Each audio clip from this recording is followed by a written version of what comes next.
चलिए फिर बात करते हैं क्लासिकल मैकेनिक्स की।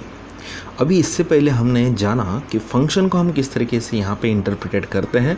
अब क्लासिकल मैकेनिक्स में क्या सीखना है, ठीक है, which is a very simple. So I will take here the one particle, you know. Now this is a particle which has something the mass, so I will consider the mass. Okay, now this particle is performing the motion. अब इसको मैं constraint डाल देता हूँ, ठीक है। तो मैं यहाँ पे थोड़ा सा पीछे जाऊँगा और अच्छे तरीके से हम इसको मोशन को एक्सप्लेन करेंगे, right. Okay, so this particle is moving along that direction, right? So what you are observing there? So now you become the good observer.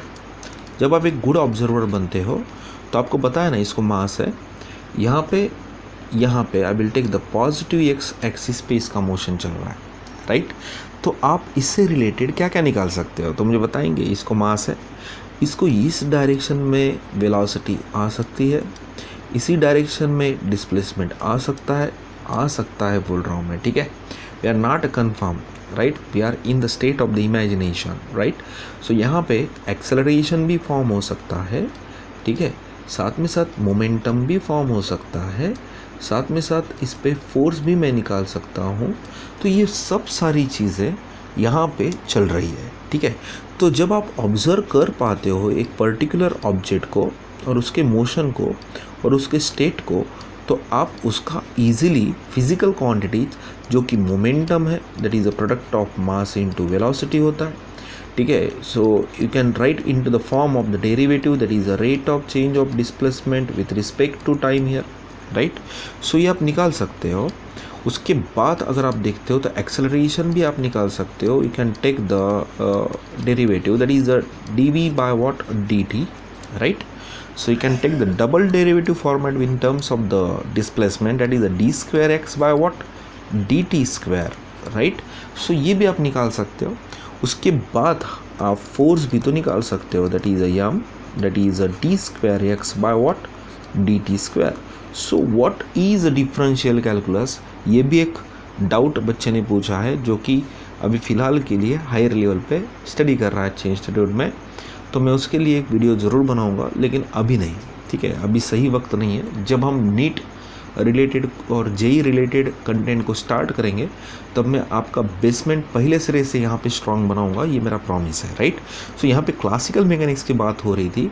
तो क्लासिकल मैकेनिक्स में जब हम ऑब्जर्व कर पाते हैं किसी भी पर्टिकुलर ऑब्जेक्ट को, तो हम उससे रिलेटेड फिजिकल क्वांटिटीज़ को हम ईजिली डिराइव कर पाते हैं, एक्सेट्रा। बट जैसे ही बात आती है क्वांटम फिजिक्स की, राइट, जैसे ही बात चालू होती है क्वांटम फिजिक्स की, तो पूरा बात, नज़रिया, थिंकिंग पूरा चेंज हो जाती है। कैसे? चलो मान लेते हैं यहाँ पे मैं स्टार्ट करता हूँ क्वांटम फिजिक्स को, right. So I will use the short form here, that is a quantum physics here. So quantum physics जैसे आप रीड करने लग जाते हो तो पहला आ जाता है black body radiation,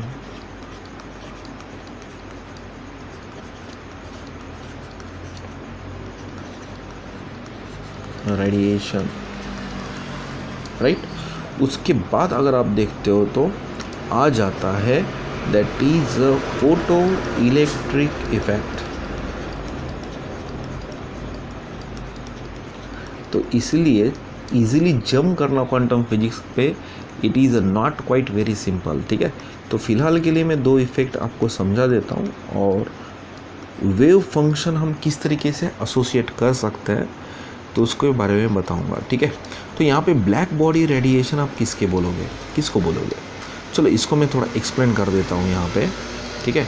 so if I am take the iron rod, अब आयरन रॉड को हम हीट करेंगे, तो हीट करने के बाद क्या होता है कि कलर चेंजेस फॉर्म होते हैं, राइट। यानी heat energy that is associated with the light. और फोटो इलेक्ट्रिक इफेक्ट में light which is associated with the what energy. चलो यहाँ पे पूरा मैं पहले से समझा देता हूँ। तो आइंस्टाइन ने क्या समझा कि इससे पहले न्यूटन ने भी समझा था, that is a light contains the small amount of discrete particles, namely called as corpuscles, according to the Newton corpuscular theory. But according to the Planck's quantum theory, these are called as quanta, or you can say the हाँ एक word हम use करते हैं, ठीक है, यहाँ पे कुछ अलग ही बन गया है, यहाँ पे थोड़ा सा मैं चेंज कर दूंगा यहाँ पे, ठीक है। चलो इसको मैं थोड़ा सा मिटा ही देता हूँ, तो अच्छा नहीं दिख रहा है, ठीक है। सो ठीक है, तो यहाँ पे लाइट में क्वांटा भी होता है, छोटा छोटा पार्टिकल्स भी होते हैं, उसको हम दूसरा नाम फोटॉन्स भी बोलते हैं। जैसे आप बाहर आपका नाम अलग है भाई, आप घर पे जैसे ही जाते हो, छोटू मोनू टिल्लू पिल्लू Sonu Monu what ever it may be, पिल्लू तो बहुत फेमस हो गया, राइट, पिल्लू, ठीक है। तो ये जो छोटे छोटे पार्टिकल्स है, according to the Planck's quantum theory, which carries the energy that is equal to H nu, where nu means what, frequency, right. But और एक एनर्जी एसोसिएशन है, यानी ये जो फोटोन भाग रहा होता है तो सीधा भाग नहीं पाता, that will travel in the form of the wave, right. So I will take the wavelength which is associated with the photon, right. So और एक हमें एनर्जी फॉर्मेट में मिल जाती है। तो यहाँ पे आपने क्या सीखा, क्लासिकल मैकेनिक्स में इतने सारे सब क्वांटिटीज़ यहाँ पे अप्लाई हो रही हैं, तो इसमें डेफिनेटली एनर्जी हो सकती है, mechanical energy that is a kinetic energy, और दूसरी कौन सी होती है, पोटेंशियल एनर्जी। इनका दोनों का आप एडिशन करोगे तो कौन सी एनर्जी आएगी, टोटल एनर्जी आएगी। बट इन टर्म्स ऑफ अगर हम माइक्रोस्कोपिक लेवल पे जाके स्टडी करेंगे, because this is a total imagination, you know, imagination है ये, पूरा इमेजिनेशन, मे बी हो भी सकता है, मे बी नहीं भी हो सकता है, या फिर ऐसा हो सकता है या फिर नहीं हो सकता है, तो ये पूरा घिरा हुआ है, ठीक है। तो आज हम यहीं पे रुक जाते हैं। फंक्शन और क्लासिकल मैकेनिक्स का मैंने आपको, ये तो खाली एक लेक्चर या 30 मिनट्स का या फिर 10 मिनट का लेक्चर सफिशिएंट नहीं है एक्सप्लेन करने के लिए, बट आपको मैंने समझाया कि अगर नॉलेज में अगर हम डेप्थ में जाके पढ़ाई करते हैं तो हमारे माइंड से कोई डिलीट नहीं कर पाएगा उसको, ठीक है।